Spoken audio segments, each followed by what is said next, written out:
Châu dân sầu mai mơ bẩn tịch mơ. Miễn phơ bồ ràn pi đại một pi phiệt kháng cạt.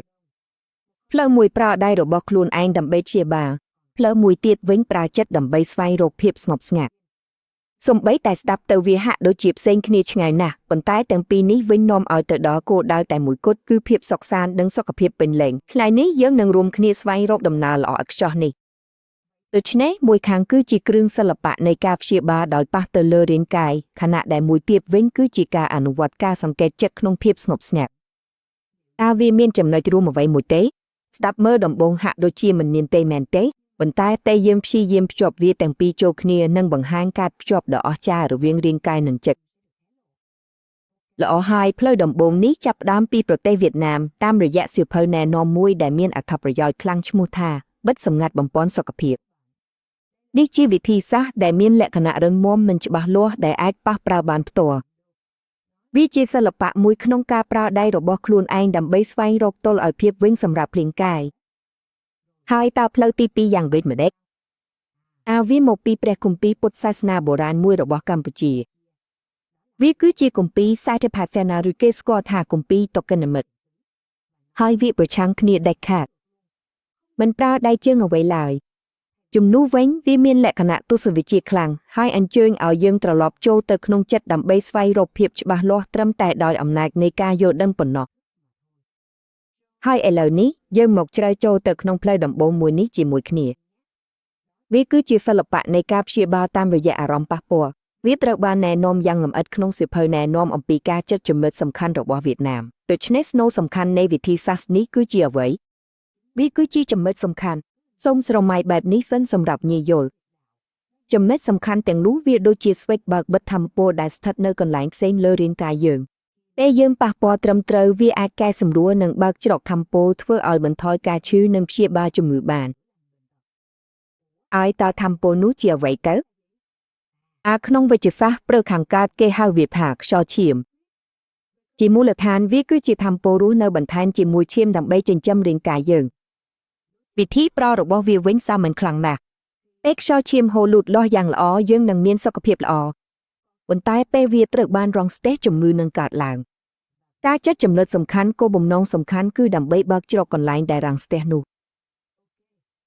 Ok tris đây vì chi được chnek tay chạy stein vinh đuổi mà đếch. Đầm bê ao nhì vô nhom xôm vô ở tì hò mùi đại xăm na hai siêu phơi có ban này dễ đẻ. À rõm nay ca rồng cu rồng cơ nâng chui chập tam khuôn pro hai chi mà nụ group khní có ban chụp ở cái hai mền tế. À rõm thà khuôn thun thmô chi chập bần tịch bần tụi bần top bị thưa ca khlang mùi knai rù bê miên sầm biệt dù bê.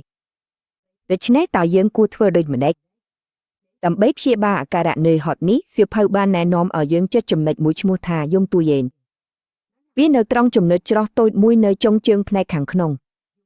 Krón tai pram riềm đáy thông trách đời cùng lãng trâm trớ nâng tiên toát nơi trong nút. À chui cũng chập hiệp nười hot có đôi chi kèm ở sọ say chiêm nâng thưa ở miền ả rõm sọ sài. Bất chỉ ở cha mẹn tế, Rít đây mùi đã đập tơ smoke smile bần tay tê ăn vật vĩnh cư nhi sưu khẳng nè. Ok dương sân bần chốc ca bị phía xa ẩm bị đáy nâng chùm mớt sầm khăn lơ riêng cài mồn. E lâu ní khi ông nâng nòm nẹ tờ can bị phục thmây mùi tàng srong. Nó cứ chỉ thầm bồ này chật. Dương một đá châu plâu tí tí đầm bê xoay rộp hiệp ba loa tam rồi dạ ca vô đâng đẹp ạch lơ ở thầm bọt bồ rán khmè. Hai phim ní dương khơi ca plap đầu mùi đỏ ở cha không vì kỳ xa châu rùm.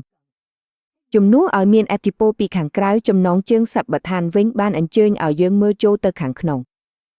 Ở vây đai bị xe nơi tí ní cứ plâu ní mình tiêm tia ở dương thừa với mùi sọt tê gron tai song kết mơ bẩn nọ. Ở chné cùng nét snow nơi tí ní chỉ ở vây đai. Đố cứ chia sạc bật hàn để nhóm sửa bọc bài thà chỉ mù lực hàn này sọt rư ti tăng này ca trong chạm. Ba nì dê ở nhì sửa nốt cứ chỉ ca bẩn đa chất ở miền ca vô đấng dạng cho bà lúa nâng bẩn top ổng bia với tiếng o công bông cát miền nơi khôn khuôn dường. Ai lòi mít tí nít tê mình. Hai nì hai chi chầm mật sầm khăn bổng phọt. Bre công bí bị bò nửa thà nè anu vật gron tai sầm kết mơ bẩn nọ. Mơ khơi riêng cài gron tai chi riêng cài mơ khơi ả rõm gron tai chi ả rõm mơ khơi chất gron tai chi chất. Ở với sầm khăn bổng phọt cứ mình trâu vi đầm lại mình trâu vi phía ở với tê gron tai sầm kết nâng đăng tai bẩn nọ.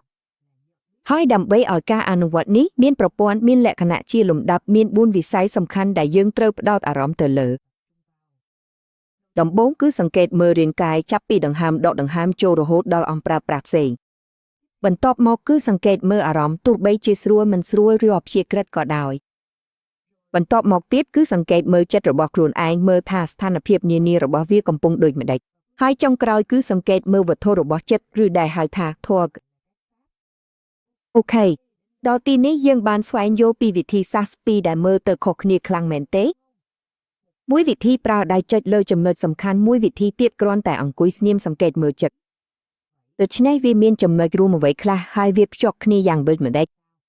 ណាយើងមកស្វែងយល់បន្តនៅផ្នែកបន្ទាប់តែមើលទៅតារាងប្រៀបធៀបនេះយើងនឹងឃើញច្បាស់ណាស់ពីភាពខុសគ្នាប៉ុន្តែវាក៏មានភាពគួរឲ្យចាប់អារម្មណ៍ផងដែរចំពោះការចុចចំណុចសំខាន់គោលបំណងសំខាន់គឺលើឈាមនិងខាំពោះរាងកាយវិធីសាស្ត្រគឺប្រើកម្លាំងដៃគោលបំណងគឺដោះស្រាយការចាក់ស្ទះហើយចំពោះចិត្តសេចក្ដីវិញយ៉ាងដូចម្ដេចគោលបំណងសំខាន់វិញគឺស្ថានភាពផ្លូវចិត្តគឺការយល់ដឹងវិធីសាស្ត្រគឺសង្កេតមើលដោយមិនវាយតម្លៃហើយគោលបំណងគឺបំពេញការយល់ដឹងខាងក្នុងមើលទៅមួយខាងគឺរាងកាយមួយខាងទៀតគឺចិត្តហើយនេះហើយជាចំណិតប្រសពគ្នាជាកន្លែងដែលផ្លូវពីរដែលមើលទៅដូចជាផ្សេងគ្នាតែប៉ុន្តែបានជួបគ្នាឧបបីជាវិធីធ្វើខុសគ្នាក៏ដោយប៉ុន្តែទាំងពីរនេះសុទ្ធតែបង្រៀនយើងអំពីរឿងមួយដែលសំខាន់ខ្លាំងណាស់សុខភាពនិងភាពស្ងប់ស្ងាត់កើតចេញពីការយកចិត្តទុកដាក់លើស្ទឹងហូរខាងក្នុងរបស់ខ្លួ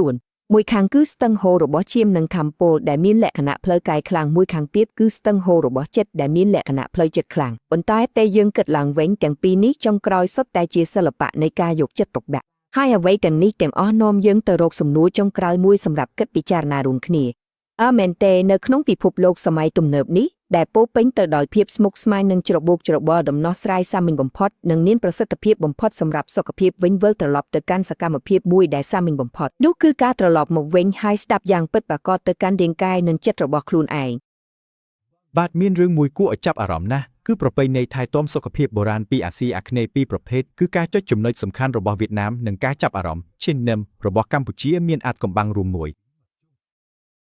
ដូច្នេះក្នុងវគ្គចែករំលែកថ្ងៃនេះយើងមកស្វែងរករួមគ្នាថាវិធីសាស្ត្រទាំងនេះអាចនាំមកនូវចម្លើយដែលគួរឲ្យភ្ញាក់ផ្អើលសម្រាប់សម្ពាធក្នុងជីវិតសម័យទំនើបរបស់យើងបានដែរឬទេអស់កម្លាំងវិលមុខឬមានអារម្មណ៍ថាខ្វះតុល្យភាពប្រកបណាស់នេះជាអារម្មណ៍ដែលស្ទើរតែគ្រប់គ្នាយើងស្គាល់ស្ទើរតែមិនខុសទេមែនទេយោងតាមឯកសារដើមដែលយើងមានមូលហេតុជ្រៅអាចមកពីការធ្វើការច្រើនពេកមានសម្ពាធឬសូម្បីតែបណ្ដាលមកពីការទប់ស្ទះនៃចរន្តធម្មពលជីវិតនៅក្នុងខ្លួន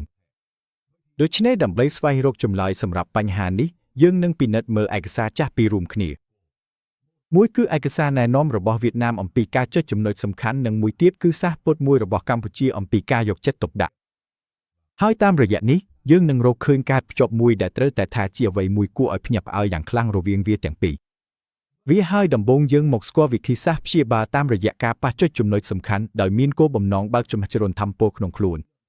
នឯកសារណែនាំដំបូងរបស់យើងគឺជាឯកសារភាសាវៀតណាមមួយដែលមានឈ្មោះថា Bquet Bamphit Chuben ហើយវាបង្ហាញយ៉ាងលម្អិតអំពីសិល្បៈនៃការប្រើប្រាស់ចំណុចសំខាន់ដើម្បីព្យាបាលរាងកាយដូច្នេះសារសំខាន់បំផុតនៃវិធីសាស្ត្រនេះគឺអ្វីវានោះគឺជាគំនិតអំពីគឺគីហ្វៀតធម្មពលនិងឈាមយោងតាមឯកសាររបកស្រាយថារោគសញ្ញាដូចជាវិលមុខជាដើមមិនមែនកើតឡើងដោយចៃដន្យទេប៉ុន្តែវាជាសញ្ញាបង្ហាញថាដំណើរការធម្មពលជីវិតក្នុងរាងកាយកំពុងត្រូវបានផ្អាករំខានហើយការប៉ះពាល់ទៅលើចំណុចសំខាន់ទាំងនេះគឺជាវិធីសាស្ត្រដើម្បីកែសម្រួលភាពមិនសមស្របនោះវិញដើម្បីឲ្យយល់ឆាប់ជាងនេះយើងមកមើលឧទាហរណ៍មួយដែលច្បាស់លាស់ណាស់ឯកសារនេះមិនត្រឹមតែបង្ហាញអំពីទ្រឹស្ដីទេប៉ុន្តែថែមទាំងផ្ដល់នូវការណែនាំជាក់ស្ដែងសម្រាប់ដោះស្រាយបញ្ហាមួយដែលពេញនិយមខ្លាំងផងដែរវានោះគឺជាអារម្មណ៍នឿយហត់និងឈឺចាប់ទាំងខ្លួនហើយនេះហើយជាចំណុចដែលគួរឲ្យចាប់អារម្មណ៍ពិតវាជាការភ្ជាប់យ៉ាងជិតស្និទ្ធរវាងរាងកាយនិងចិត្តយើងយកឧទាហរណ៍មួយនេះការចុចលើចំណុចធានជូរដែលស្ថិតនៅក្បាលលោកឥតតែជួយបន្ថយការឈឺប៉ុណ្ណោះទេតែវានៅជួយឲ្យចិត្តស្រស់ស្រាយផងដែរច្បាស់ណាស់នេះមិនមែនជាវិធីព្យាបាលផ្នែកម៉ាស៊ីននោះទេប៉ុន្តែជាវិធីចូលរួមព្យាបាលទាំងមូលវាភ្ជាប់ចំណុចរូបវន្តជាក់លាក់ជាមួយនឹងការកើនឡើងធម៌ពលសម្រាប់រាងកាយទាំងមូលល្អហើយឥឡូវនេះយើងសូមបែរចេញពីរាងកាយរូបវន្តបន្តិចហើយបន្តទៅឯកសារណែនាំទី2លើកនេះយើងនឹងចាប់ផ្ដើមពីរាងកាយដើម្បីស្វែងរកទេសភាពខាងក្នុងនៃចិត្តដោយប្រើវិធីព្យាបាលតាមការយល់ដឹងនិងសតិសម្បទាបាត់ចាស់នេះហើយជាប្រដាប់ក្រដាសរបស់សូត្រសក្បដ្ឋាននេះគឺជាសូត្រមួយក្នុងចំណោមសាសនាធម៌ពុទ្ធដែលត្រូវបានចាត់ទុកថាជាមូលដ្ឋានសម្រាប់ការអនុវត្តសតិសម្បទាដូច្នេះសាសនាធម៌សំខាន់របស់សតិប្បដ្ឋាននេះគឺអ្វីវាមិនមែនជាការខិតខំផ្លាស់ប្ដូរគំនិតទេប៉ុន្តែជាការផ្លាស់ប្ដូរបែបបទដែលយើងសង្កេតឃើញវា និយាយឲ្យសាមញ្ញវាគឺជាការអភិវឌ្ឍនៅការយល់ដឹងយ៉ាងច្បាស់លាស់ដោយមិនវិភាគវិភ័យអំពីអ្វីដែលកំពុងកើតឡើងនៅទីនេះនិងពេលនេះទេអនុវត្តសិទ្ធិសម្ទាត្រូវបានស្ថាបនាឡើងលើមូលដ្ឋានចម្បង4ហើយមានរឿងមួយគួរឲ្យចាប់អារម្មណ៍យ៉ាងខ្លាំងមូលដ្ឋានដំបូងគឺរាងកាយមានន័យថាការសង្កេតឃើញរាងកាយជំនួសឲ្យប្រើដៃដើម្បីប៉ះពាល់ទៅលើរាងកាយដូចជាក្នុងការចុចចំណុចសំខាន់សតិសម្បទាវិញបានអញ្ជើញឲ្យយើងប្រើចិត្តដើម្បីសង្កេតវាចាប់ពីដង្ហើមដកដង្ហើមចូលរហូតដល់អារម្មណ៍តូចបំផុតហើយនេះហើយជាចំណុចភ្ជាប់ដោយផ្ទាល់រវាងវិធីសាស្ត្រទាំងពីរដែលយើងកំពុងស្វែងយល់ដូច្នេះមួយភាគយើងមានវិធីសាស្ត្រមួយដែលប៉ះពាល់ទៅលើចំណុចសំខាន់ផ្នែករាងកាយហើយមួយភាគទៀតគឺជាវិធីសាស្ត្របណ្ដុះបណ្ដាលការយល់ដឹងផ្នែកចិត្តដូច្នេះតើទំនាក់ទំនងពិតប្រាកដរវាងវាទាំងពីរគឺអ្វីវាគឺជាមូលដ្ឋានរួមគ្នាការធ្វើឲ្យសម្តុល្យឲ្យនៃលំហូរនៅកន្លែងដែលរាងកាយនិងចិត្តជួបគ្នាហើយពេលយើងដាក់វិធីសាស្ត្រទាំងពីរនេះជាប់គ្នាទស្សនៈរួមរបស់វាបង្ហាញខ្លួនច្បាស់ណាស់ទាំងពីរប្រកបដោយគោលបំណងស្ដារឡើងវិញនៅលំហូរអាចចុចចំណុចសំខាន់ជួយបំបត្តិការទប់ស្កាត់នៃលំហូរថាមពលផ្នែករាងកាយខណៈដែលការយកចិត្តទុកដាក់វិញធ្វើឲ្យលំហូរគំនិតច្របូកច្របល់ក្នុងចិត្តស្ងប់ស្ងាត់ប៉ុន្តែចុងក្រោយទាំងពីរនេះសុទ្ធតែមានគោលបំណងតែមួយគត់គឺសម្តុល្យដូច្នេះតើយើងអាចអនុវត្តប្រាជ្ញាបុរាណទាំងនេះក្នុងជីវិតយ៉ាងដូចម្តេចចំណុចសំខាន់នៅទីនេះគឺវាមិនមែនជាទ្រឹស្ដីអរូបីអ្វីទេប៉ុន្តែវាជាឧបករណ៍ពិតប្រាកដសម្រាប់យើងដើម្បីដឹកនាំជីវិតសម័យទំនើបមានប្រយោគណែនាំមួយក្នុងឯកសារចុចចំណុចសំខាន់ដែលត្រូវនិយាយថាវាប្រកបដោយការរួមបញ្ចូលគ្នារវាងគំនិតទាំងពីរនេះយ៉ាងល្អឥតខ្ចោះនោះគឺត្រូវផ្ដោតអារម្មណ៍បញ្ជូនកម្លាំងចូលទៅក្នុងម្រាមដៃដូចជាកំពុងបញ្ជូនកម្លាំងចិត្តរបស់ខ្លួនចូលទៅវាសង្កត់ធ្ងន់ថាខាងក្រោយសកម្មភាពព្យាបាលផ្នែករាងកាយតែងតែត្រូវមានបំណងប្រាថ្នានិងការផ្ដោតអារម្មណ៍ហើយដើម្បីបញ្ចប់សំណួរដែលត្រូវដាក់អាចមិនមែនជាវិធីដើម្បីបំបត្តិសម្ពាធទាំងស្រុងទេប៉ុន្តែជាវិធីធ្វើដូចម្តេចដើម្បីធ្វើឲ្យវាសម្ទល់ឲ្យជាមួយនឹងការចូលរួមរបស់ចិត្តសូមស្រមៃមើលថាអ្វីនឹងផ្លាស់ប្ដូរយ៉ាងដូចម្តេចប្រសិនបើយើងចូលរួមប្រឈមមុខនឹងសម្ពាធក្នុងជីវិតទាំងខាងក្នុងនិងខាងក្រៅមិនមែនដោយការប្រឆាំងទេប៉ុន្តែដោយការផ្ដោតអារម្មណ៍ដែលមានបំណងប្រាថ្នានៅក្នុងពិភពលោកសម័យទំនើបដែលពោរពេញដោយសម្ពាធនេះប្រហែលជាមនុស្សគ្រប់រូបក្នុងពួកយើងក៏ធ្លាប់មានអារម្មណ៍ថាខ្លួនបាត់បង់ទិសដៅនិងនឿយហត់ម្ដងដែរមែនទេប៉ុន្តែចុះបើចម្លើយនោះមិនស្ថិតនៅក្នុងអនាគតដ៏ឆ្ងាយទេតែបែរជាលាក់ខ្លួននៅក្នុងប្រាជ្ញារបស់មនុស្សសម័យដើមវិញនោះថ្ងៃនេះយើងមកមើលទាំងអស់គ្នាថាតើទំនៀមទម្លាប់បុរាណរបស់បូព្រាអាចនាំមកនូវដំណោះស្រាយជាក់ស្ដែងបំផុតសម្រាប់ជីវិតសម័យទំនើបយ៉ាងដូចម្តេចប្រកបណាស់អារម្មណ៍នេះគឺសំណាស់រាងកាយវិញជាចាប់ខណៈដែលចិត្តវិញអស់កម្លាំងបន្ទាប់ពីធ្វើការថ្ងៃមួយឆ្ងាយហើយជាធម្មតាវិញដូចម្តេចយើងតែងតែទទួលយកវាដោយស្វ័យប្រវត្តិដូចជាវាជាផ្នែកមួយដែលមិនអាចខ្វះបាននៃជីវិតប៉ុន្តែតើមានពេលណាដែលយើងសួរខ្លួនឯងថាតើយើងកំពុងបាត់បង់អ្វីមួយសំខាន់ទៅទេហើយតើវានឹងកើតអ្វីឡើងប្រសិនបើការចេញផុតនិងអារម្មណ៍ស្រួលនោះស្ថិតនៅក្នុងដៃយើងផ្ទាល់តាមអត្ថន័យពិតផងដែរជាក់ស្ដែងដំណោះស្រាយអាចមានភាពសាមញ្ញនិងជិតស្និទ្ធជាងដែលយើងគិតច្រើនណាស់មិនចាំបាច់មានឧបករណ៍ស្មុគស្មាញឬត្រូវការព្យាបាលថ្លៃថ្លាអំណាចនៃការព្យាបាលនោះមានស្រាប់នៅក្នុងរាងកាយរបស់ពួកយើងរាល់គ្នាតែគ្រាន់តែរង់ចាំឲ្យយើងស្វែងរកប៉ុណ្ណោះដូច្នេះយើងចាប់ផ្ដើមជាមួយវិធីសាស្ត្រដំបូងមួយទៅវាជាគ្រឿងសិល្បៈព្យាបាលបុរាណមួយរបស់វៀតណាមដែលហៅថាបំពាន់ចំណុចសំខាន់គ្រាន់តែស្រមៃថាវាជាប្រភេទសេចក្តីស្រដៀងនឹងការចាក់ស្នូលប៉ុន្តែមិនចាំបាច់ប្រាស់មុតទេគ្រាន់តែប្រើសម្ពាធពីម្រាមដៃរបស់យើងផ្ទាល់មូលដ្ឋានរបស់បំពាន់ចំណុចសំខាន់គឺជាគំនិតអំពីចំណុចសំខាន់ចំណុចសំខាន់គឺអ្វីសូមស្រមៃថាចំណុចសំខាន់ទាំងនេះដូចជាទ្វារតូចៗដែលស្ថិតនៅលើរាងកាយយើងទាំងមូលហើយតាមការព្យាបាលបុរាណប្រសិនបើយើងប៉ះពាល់ត្រឹមត្រូវទៅលើទ្វារទាំងនេះយើងអាចកែសម្រួលនិងស្ដារឡើងវិញនៅលំហូរថាមពលដែលកំពុងហូរនៅខាងក្នុងហើយលំហូរថាមពលនោះគឺអ្វីវាត្រូវបានហៅថាកុកខ្យល់ឈាមខៃនេះជាគំនិតស្នូលសំខាន់បំផុតមួយវានិយាយអំពីថាមពលជីវិតនិងការបញ្ចេញឈាមដើម្បីចិញ្ចឹមរាងកាយទាំងមូលពេលដែលខ្យល់ឈាមត្រូវបានរងស្ទះឬបាត់បង់តុល្យភាពនោះរាងកាយនឹងកើតមានភាពនឿយហត់និងជំងឺដូច្នេះគោលបំណងសំខាន់របស់ការចុចចំណុចសំខាន់គឺដើម្បីឲ្យលំហូរនេះវាអាចហូរបានស្រួលវិ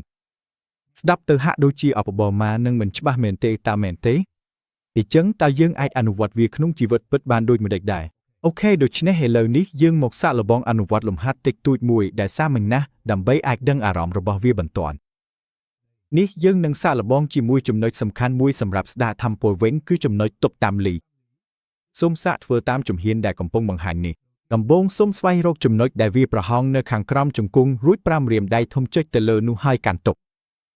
យឺតទៅហ៊ានដឹងអារម្មណ៍នៃសម្ពាធនោះនេះហើយជាវិធីដែលយើងកំពុងតាក់ទងដោយផ្ទាល់ជាមួយប្រព័ន្ធថាមពលក្នុងខ្លួនយើងផ្ទាល់ហ ហើយអ្វីដែលពិសេសនៃការចុចចំណុចគឺស្ថិតនៅភាពបត់បែនរបស់វាវិធីសាស្ត្រនេះមិនមែនមានសម្រាប់ព្យាបាលភាពនឿយហត់តែប៉ុណ្ណោះទេដូចដែលនៅក្នុងតារាងនេះយើងអាចមើលឃើញចាប់ពីការមានអារម្មណ៍វង្វេងដល់ជំងឺលើសឈាមវិទ្យាសាស្ត្របុរាណបានបង្កើតផែនទីចំណុចសំខាន់យ៉ាងលម្អិតដើម្បីដោះស្រាយបញ្ហាសុខភាពជាច្រើនប្រភេទផ្សេងគ្នាច្បាស់ណាស់ការចុចចំណុចបានបង្ហាញឲ្យយើងឃើញពីការភ្ជាប់យ៉ាងជ្រាលជ្រៅរវាងចំណុចប៉ះផ្នែករាងកាយមួយនិងសុខភាពទាំងមូលនៃខ្លួនប៉ុន្តែឥឡូវនេះសូមគិតឆ្ងាយបន្តិចទៀតបើសិនជាយើងអាចប៉ះពាល់ដល់សុខភាពដោយមិនចាំបាច់ប្រើកម្លាំងវិញទៅយ៉ាងដូចម្ដេចយើងមកស្វែងយល់ជ្រៅជាមួយជំហានទៀតសំណួរនោះហើយដែលនាំឲ្យយើងទៅលើផ្លូវមួយផ្សេងទៀតផ្លូវមួយដែលជំនួសឲ្យប្រើសម្ពាធដើម្បីផ្លាស់ប្ដូររឿងរ៉ាវទាំងអស់យើងវិញប្រើការសង្កេតដើម្បីយល់ដឹងអំពីវាអាចនិយាយថានេះជាដំណើរមួយដែលយើងត្រឡប់ចូលទៅក្នុងខ្លួនឯងហើយផ្លូវនេះគឺគួរឲ្យចាប់អារម្មណ៍ណាស់វាត្រូវបានកត់ត្រានៅក្នុងអត្ថបទបុរាណមួយដែលមានឈ្មោះថា King Tonamso នេះត្រូវបានចាត់ទុកថាជាសម្រង់ធម៌មួយសំខាន់បំផុតសម្រាប់ការអនុវត្តចិត្តមានសត្វឬអាចហៅថាការត្រាស់ដឹងយើងអាចមើលឃើញថាចិត្តមានសត្វគឺដូចជាមិត្តរួមដំណើរម្នាក់ដែលមានទស្សនៈទំនាក់ទំនងជាមួយការចុចចំណុចសំខាន់លើរាងកាយបើសិនជាការចុចចំណុចសំខាន់គឺជាសកម្មភាពនោះចិត្តមានសត្វគឺជាការសង្កេតមើលសារសំខាន់នៃការអនុវត្តនេះគេហៅថានិមិត្តនៃរាងកាយវាងាយស្រួលណាស់គ្រាន់តែយើងបង្វិលការយកចិត្តទុកដាក់របស់យើងទៅលើរាងកាយហើយសង្កេតមើលអ្វីទាំងអស់កំពុងកើតឡើងឧទាហរណ៍ដូចជាអារម្មណ៍ក្តៅក្រហាយនេះអារម្មណ៍កំពុងកើនកម្ដៅឬការកង្អួតនៅលើស្មាជាដើមហើយអ្វីដែលសំខាន់គឺកុំប៉ុនប៉ងផ្លាស់ប្ដូរអ្វីមួយទេគ្រាន់តែដឹងតែប៉ុណ្ណោះដូច្នេះយើងត្រូវសង្កេតមើលអ្វីព្រះគម្ពីរទេរ៉ូណូមីសូតបានណែនាំឲ្យយើងចាប់ផ្ដើមពីអ្វីមូលដ្ឋានបំផុតសូម្បីតែឥឡូវនេះយើងអាចសាកល្បងបានសូមសាកល្បងដឹងអារម្មណ៍នៃដង្ហើមចូលនិងដង្ហើមចេញឬក៏ដឹងអារម្មណ៍ថាតើផ្នែកបាតជើងកំពុងប៉ះជាមួយផ្ទៃដីឬសាមញ្ញតែអារម្មណ៍នៃខ្យល់កំពុងប៉ះស្បែកយ៉ាងស្រាលនេះហើយជាចំណុច Anthony ស្រួលប៉ុន្តែមានអំណាចខ្លាំងណាស់ដែលជួយឲ្យយើងភ្ជាប់មកវិញជាមួយរាងកាយរបស់យើងអូខេដល់ទីនេះប្រហែលជាយើងចាប់ផ្ដើមដឹងអារម្មណ៍នៃការភ្ជាប់ហើយមែនទេ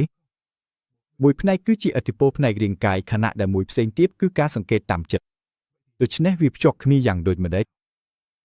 តារាងប្រៀបធៀបនេះបង្ហាញយ៉ាងច្បាស់ពីការបំពេញគ្នារវាងវិធីសាស្ត្រទាំងពីរការចុចចំណុចសំខាន់ប្រើការប៉ះដើម្បីជំរុញចលនាធម្មពលខណៈដែលសត្វប្រើការសង្កេតដើម្បីទទួលយកនិងយល់ដឹងអំពីចលនាធម្មពលនោះមួយផ្នែកគឺសកម្មក្នុងការព្យាបាលខណៈមួយផ្សេងទៀតគឺសកម្មត្រឹមតែសង្កេតប៉ុណ្ណោះប៉ុន្តែចុងក្រោយទាំងពីរនេះសុទ្ធតែមានគោលបំណងដូចគ្នាគឺសមតុល្យដូច្នេះចំណុចសំខាន់នៅទីនេះគឺអ្វីសារៈសំខាន់រួមពីវិធីសាស្ត្របុរាណទាំងពីរនេះគឺថារាងកាយរបស់យើងពិតជាមានសមត្ថភាពព្យាបាលខ្លួនឯងយ៉ាងអស្ចារ្យការងាររបស់យើងគ្រាន់តែត្រូវរៀនស្ដាប់និងអន្តរកម្មជាមួយវាដោយមានគោលបំណងប៉ុណ្ណោះហើយពេលយើងបញ្ចូលវិធីសាស្ត្រទាំងពីរនេះចូលគ្នាយើងមិនត្រឹមតែព្យាបាលរោគសញ្ញាទេប៉ុន្តែពិតប្រាកដជាកំពុងកសាងទំនាក់ទំនងជ្រៅជាងមុនជាមួយខ្លួនឯងផងដែរហើយរឿងនេះបានផ្លាស់ប្ដូរយ៉ាងពេញលេញនៅវិធីដែលយើងមើលឃើញអំពីសុខភាពជំនួសឲ្យរងចាំឲ្យរាងកាយយើងខូចសិនហើយទើបទៅជួសជុលយើងគួររៀនស្ដាប់សញ្ញាតូចរបស់វារៀងរាល់ថ្ងៃវាអាចជាការឈឺត្រង់ចំណុចណាមួយពេលចុចសន្តាប់ឬអារម្មណ៍ដឹងខ្លាំងដែលយើងសង្កេតឃើញពេលអង្គុយស្ងៀមដូច្នេះយើងមកសង្ខេបចំណុចសំខាន់ជាមួយគ្នាការចុចសន្តាប់គឺជាឧបករណ៍មួយសម្រាប់ចូលរួមជាមួយលំហូរថាមពលការយកចិត្តទុកដាក់គឺជាឧបករណ៍មួយសម្រាប់យល់ដឹងអំពីស្ថានភាពនៃរាងកាយយ៉ាងពីរយកការយល់ដឹងអំពីរាងកាយជាចម្បងហើយពេលបញ្ចូលគ្នាវាបង្កើតវិធីសាស្ត្រមួយសម្រាប់ថែទាំសុខភាពដែលទូលំទូលាយនិងជ្រៅជាងផងដែរហើយមុនពេលយើងបញ្ចប់សូមយើងចំណាយពេលត្រឹមតែ1វិនាទីដើម្បីស្ដាប់រាងកាយរបស់យើងនៅពេលនេះប្រហែលជានេះជាអារម្មណ៍នៃការធុញនឿយបន្តិចនៅស្មាឬការតានតឹងបន្តិចនៅត្រចៀកគ្រាន់តែជាការសង្កេតចលនាដកដង្ហើមប៉ុណ្ណោះសារប្រាជ្ញានោះវានៅទីនោះជានិច្ចវាគ្រាន់តែរង់ចាំឲ្យយើងផ្ដោតអារម្មណ៍ពិតប្រាកដដើម្បីស្ដាប់វាប៉ុណ្ណោះ